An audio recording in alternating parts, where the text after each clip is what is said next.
प्रिय मित्रों, पूर्वांचल क्लासेज में आपका स्वागत है। आज हम लोग पढ़ेंगे इतिहास का प्रारंभिक चरण। इसमें पाषाण काल तथा प्रागैतिहासिक काल, इन सभी प्रकार के प्रश्नों को हल करेंगे और 1990 से लेकर 2022 तक विभिन्न प्रकार की परीक्षाओं में पूछे गए समस्त प्रश्नों को तथा उनकी व्याख्या को इस वीडियो में कवर करेंगे। अब शुरू करते हैं। पहला प्रश्न, प्रागैतिहासिक काल का अर्थ है।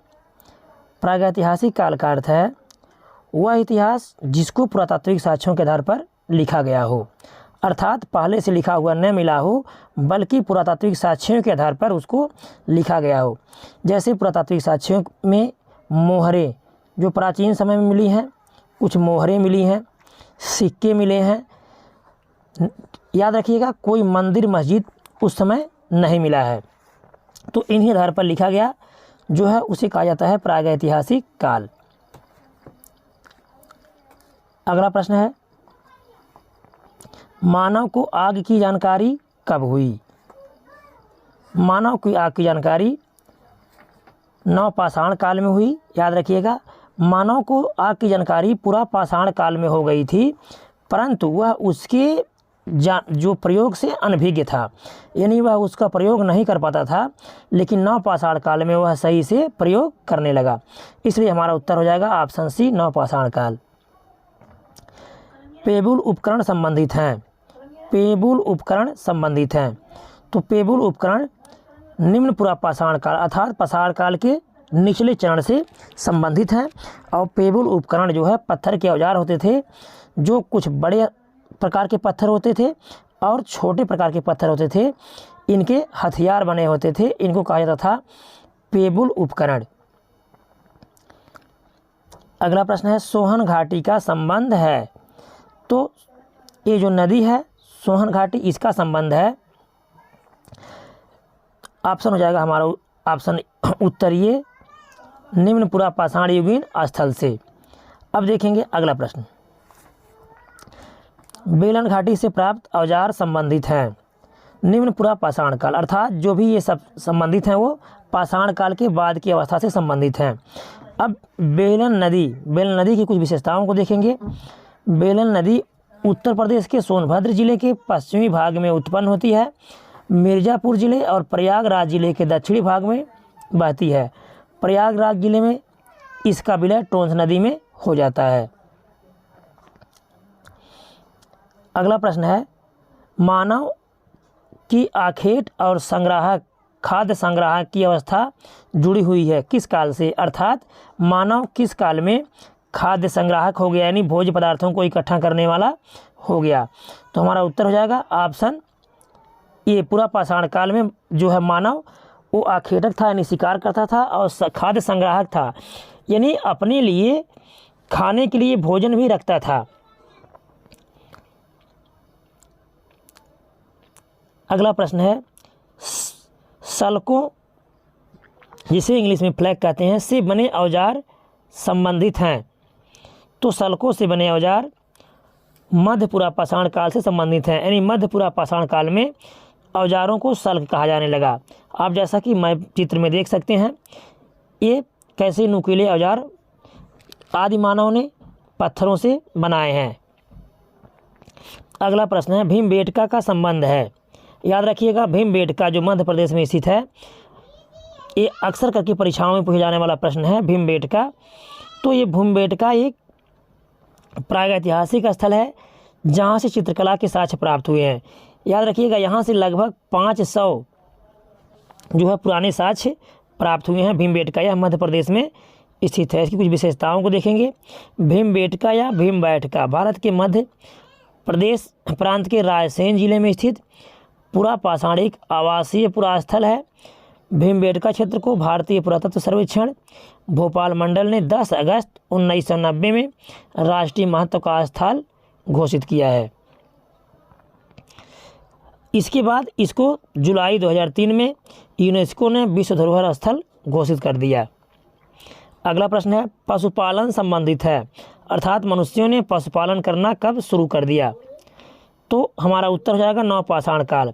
याद रखिएगा, जो पशुपालन की प्रक्रिया है ये मानव पहले ही पशुपालन करता था, लेकिन जंगली जानवरों को अधिक जो है पालतू बनाता था। लेकिन बाद में जब इसको जानकारी हुई अच्छे और बुरे का, तो यह जानकारी हुई है नवपाषाण काल। और नवपाषाण काल में ही उसको कृषि की भी अच्छे से जानकारी हुई, और नवपाषाण काल से ही वह कृषि करना और पशुओं को पालना अच्छे से सीख गया था। अगला प्रश्न है, भारत के 2 सबसे पुराने ज्ञात महापाषाण कालीन स्थल कौन कौन से हैं? 2 सबसे पुराने भारत के जो पूरा पाषाणकालीन स्थल मध्य पाषाणकालीन स्थल कौन कौन से हैं? तो हमारा उत्तर हो जाएगा सरायनाहर और महदहा। ये सरायनाहर और महदहा प्रतापगढ़ जिले उत्तर प्रदेश में स्थित हैं। इनकी विशेषताओं को कुछ देखेंगे हम। महदहा उत्तर प्रदेश अर्थात यूपी के प्रतापगढ़ जिले में स्थित है।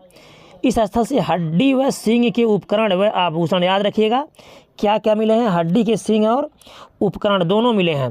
स्त्री पुरुष के एक साथ दफनाने का साक्ष्य भी यहाँ से मिला है। यहाँ से भैंस, हाथी, गैंडा, सूअर, कछुआ और पत्तियों के अवशेष भी मिले हैं। यानी बहुत ही अच्छा प्रश्न है ये। सरायनाहर, राय और महदहा उत्तर प्रदेश के प्रतापगढ़ जिले में।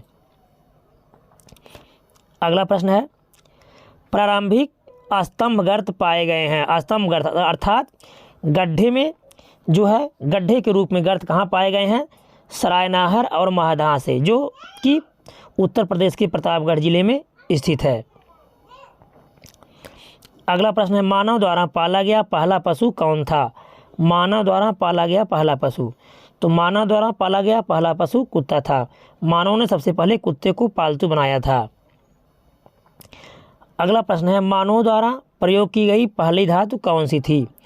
तो मानव द्वारा प्रयोग की गई पहली धातु तांबा थी। सबसे पहले मानव ने तांबा धातु का प्रयोग किया था और बाद में जो है कांसा बनाया था। तांबा और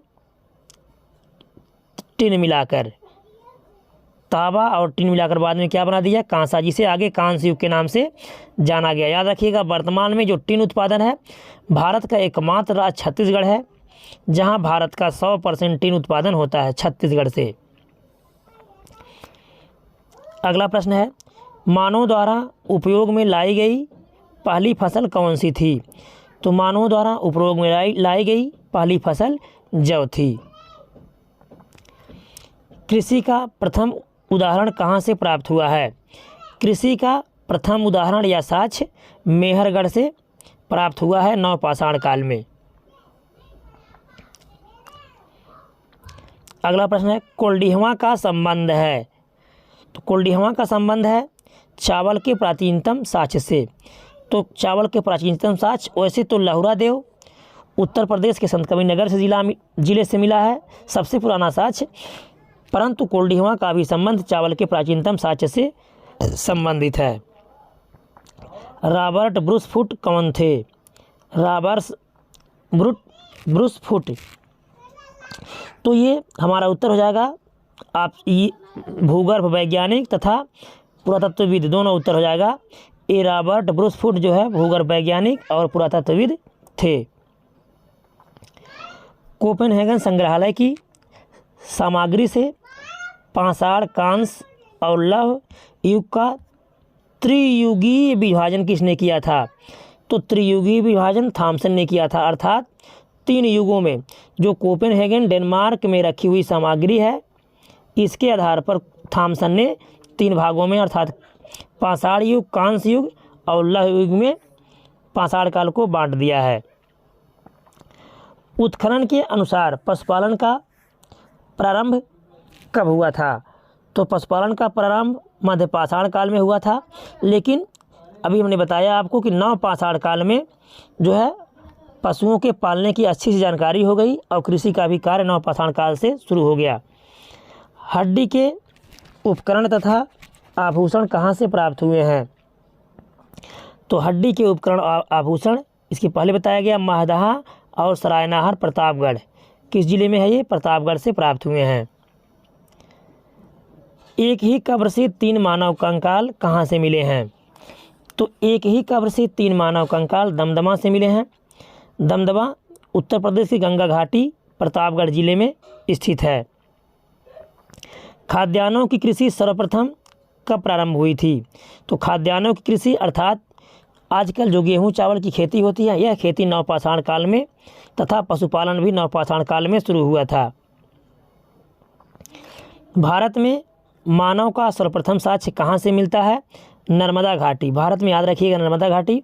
वैसे पूरे विश्व में यदि देखा जाए तो सबसे पुराना साक्ष्य अफ्रीका महाद्वीप में मिलता है कि सबसे पहले मानवों की उत्पत्ति अफ्रीका महाद्वीप में हुई थी, फिर उसके पश्चात अन्य महाद्वीपों में वहाँ से स्थानांतरित हुए हैं।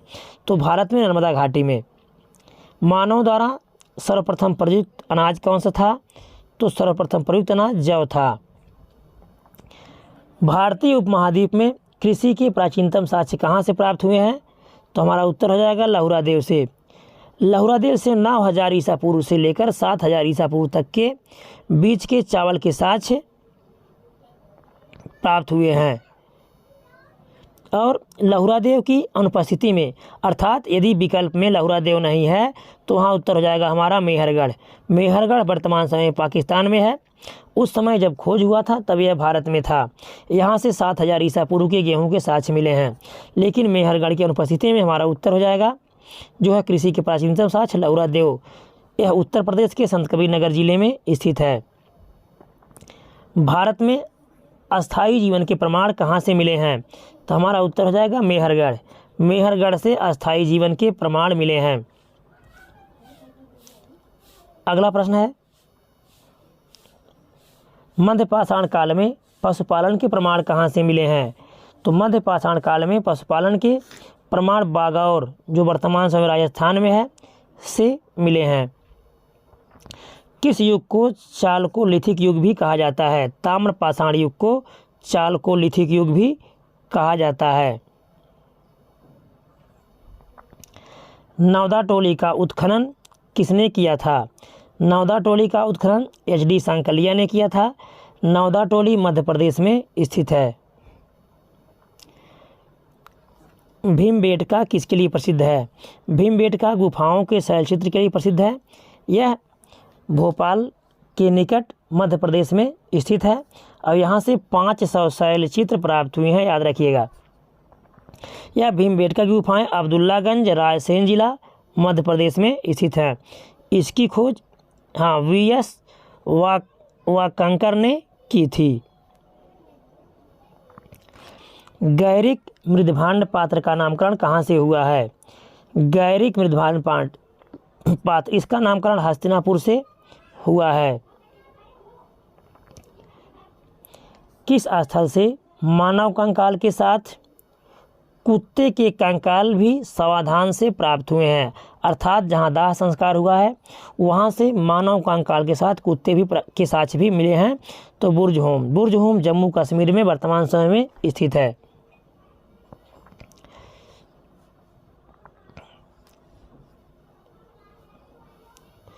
बुर्ज होम जम्मू कश्मीर में श्रीनगर के निकट स्थित है। यह नवपाषाण कालीन पाषाण युगीन स्थल है।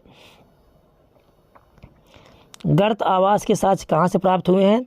बुर्ज होम। यह भी यही बुर्ज होम जो जम्मू कश्मीर में स्थित है। विंध्य क्षेत्र के किस शिलाश्रय से सर्वाधिक मानव कंकाल मिले हैं? लेखैया से सर्वाधिक मानव कंकाल मिले हैं। यहाँ से कुल 27 मानव कंकालों की अस्थियाँ या मानव कंकाल मिले हैं।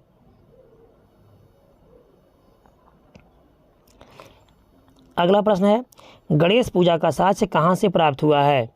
गणेश पूजा का साक्ष्य दाइमाबाद महाराष्ट्र से मिला है। कपास का प्राचीनतम साक्ष्य कहाँ से प्राप्त हुआ है? मेहरगढ़। याद रखिएगा कपास की खेती की शुरुआत भारत से मानी जाती है, अर्थात जो काटन है जिसके आज वस्त्र बनाए जाते हैं इसकी शुरुआत सबसे पहले कहाँ हुई थी? तो यह भारत में हुई थी। भेड़ बकरियां आदि को रखे जाने का साक्ष्य कहाँ से प्राप्त हुआ है? बागौर राजस्थान से प्राप्त हुआ है। भारत में एकमात्र जीवाश्म का प्रमाण कहाँ से मिला है? शिवालिक पहाड़ी से। याद रखिएगा भारत में एकमात्र जीवाश्म का प्रमाण शिवालिक पहाड़ी से मिला है, जो कि हिमालय का चौथा भाग है। यानी सबसे उत्तर में ट्रांस हिमालय, उसके पश्चात बृहद हिमालय, पुनः लघु या मध्य हिमालय, उसके पश्चात शिवालिक हिमालय। तो शिवालिक हिमालय में शिवालिक पहाड़ी में एकमात्र जीवाश्म का प्रमाण भारत से मिला है। वीडियो अच्छा लगा होगा तो लाइक कीजिएगा, सब्सक्राइब कीजिएगा, दोस्तों को शेयर कीजिएगा। धन्यवाद।